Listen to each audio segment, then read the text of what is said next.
wabarakatuh. Bertemu lagi dengan saya Nika Cahyati dalam mata kuliah perkembangan peserta didik. Tema yang akan kita bahas kali ini adalah mengenai tugas-tugas perkembangan. Kali ini kita akan membahas mengenai tugas-tugas perkembangan. Apa aja sih yang dimaksud dengan tugas-tugas perkembangan gitu ya? Tugas-tugas perkembangan itu merupakan tugas dari komponen manusia, tugas dari perkembangan tubuh, tugas dari perkembangan fisik gitu ya.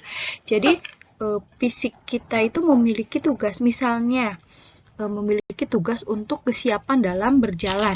Ketika seseorang tidak siap atau memiliki kelainan dalam berjalan, maka akibatnya gitu ya akan ada tekanan masyarakat, tekanan lingkungan sosial karena ketidakmampuannya seseorang dalam berjalan. Begitu salah satunya. Nah, dalam dimensi perkembangan terdapat beberapa hal yang perlu kita bahas. Yang pertama itu adalah perkembangan fisik. Yang dimaksud dengan perkembangan fisik yaitu perubahan secara kuantitatif, kualitatif, dan fungsional. Jadi perubahan dimulai dari fisik gitu ya, kemudian kemampuan intelektual seseorang, kemudian kemampuan pemahaman, kemampuan pengetahuan. Nah, di sini mulai berubah atau mulai berkembang. Selanjutnya terdapat perkembangan perilaku psikomotorik, yaitu koordinasi fungsional antara sistem syaraf dan otot serta fungsi secara psikis. Di sini yang dimaksud dengan kemampuan, misalnya kemampuan berjalan, nah itu sudah sinkron atau sudah sesuai dengan kemampuan otak anak. Selanjutnya perkembangan bahasa. Perkembangan bahasa jadi kemampuan anak dalam berbicara atau mengungkapkan pendapat itu semakin baik gitu ya. Selanjutnya adalah perkembangan kognitif. Nah, di sini ada perkembangan kognitif berdasarkan usia. Usia 1 tahun perkembangan kognitif anak itu mencapai 20%. Usia 4 tahun mencapai 50%, usia 8 tahun mencapai 80%, dan usia 13 tahun mencapai 92%. Sisanya untuk mencapai 100% itu sampai usia 15 tahun. Nah, di sini terdapat perkembangan perilaku sosial anak usia dini, mulai dari 0 sampai 18 tahun. Usia 0 sampai 3 tahun memiliki ciri-ciri bahwa semua fenomena dilihat menurut pandangan sendiri.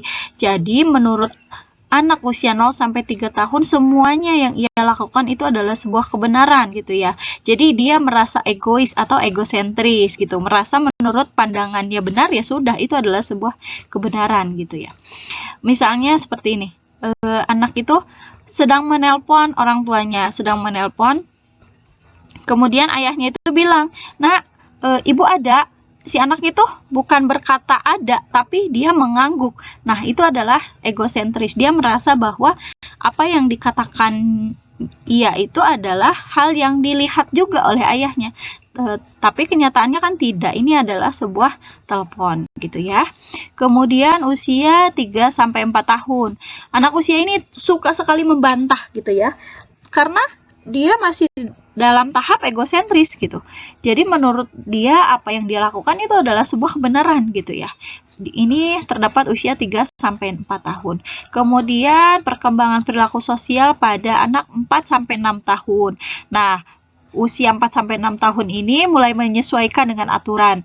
Jadi ketika anak telah menggunakan mainan, anak itu belajar membereskan mainannya sendiri gitu ya. Jadi makanya dari usia dini itu ditanamkan sebuah aturan sehingga pada usia 4 sampai 6 tahun itu anak tuh mulai bisa menyesuaikan diri begitu ya. Kemudian 6 sampai 12 tahun. Nah, ini anak mulai semaunya sendiri, misalnya membandingkan dengan aturan. Ini mah A, ini mah B gitu loh. Seperti itu. Kemudian 12 sampai 13 tahun ini ada dengan ciri-ciri perilaku coba-coba, serba salah, kemudian ingin diuji. Nah, usia ini biasanya selalu ingin mencoba sesuatu begitu ya. Misalnya ingin coba eskul ini, eskul itu gitu ya pada usia 12 tahun atau kelas 6 SD lah ya, mau SMP gitu. Kemudian 13-16 tahun mulai menyadari sudut pandang yang berbeda. Nah, di sini anak sudah mulai bisa berpendapat atau berkomunikasi dengan yang lain gitu ya. Kemudian usia 16 sampai 18 tahun berperilaku sesuai dengan tuntutan. Nah, di sini anak mulai dewasa nih, mulai sesuai dengan aturan, mulai sesuai dengan tuntutan. Misalnya ya, tuntutan dirinya bahwa dirinya itu harus bekerja gitu loh. Nah, itu sudah mulai menyesuaikan diri begitu ya. Namun sekali lagi, perkembangan perilaku sosial antara anak laki-laki dan perempuan itu berbeda ya. Ternyata anak perempuan itu cenderung lebih dewasa atau cepat dewasa gitu ya, perilaku sosialnya itu bisa lebih cepat dibandingkan dengan anak laki-laki. Kalau anak laki-laki itu mulai merasa bertanggung jawab itu setelah usia 18 tahun. Nah, selanjutnya ada tujuan tugas perkembangan.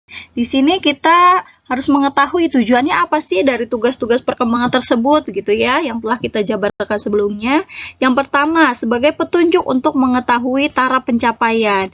Jika seorang anak usia 2 tahun gitu, tapi dia belum bisa berjalan, nah itu berarti ada hal yang tidak sesuai dengan tahap perkembangan, dengan tugas perkembangan gitu ya. Nah, ini harus dipertanyakan. Jadi, stimulasi apa yang harus kita lakukan untuk mencapai perkembangan tersebut? Nah, di sini adalah salah satu tujuannya gitu ya. Kemudian sebagai motivasi ya.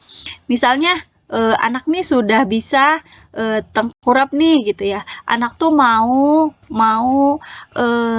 merangkak gitu. Nah, bagaimana kita sebagai orang tua memotivasinya atau memberikan stimulus pada anak supaya anak tuh bisa cepat merangkak gitu loh. Tapi kembali lagi ke kematangan ya. Kita tentunya melihat kematangan anaknya dulu. Setelah terlihat bahwa anak itu matang, maka kita bisa menstimulasinya dengan baik. Nah, selanjutnya sebagai petunjuk tentang apa yang dihadapi dan apa yang diharapkan ke masa berikutnya. Jadi, jika anak sudah mencapai kematangan A, untuk berikutnya itu bisa kita prediksi gitu loh.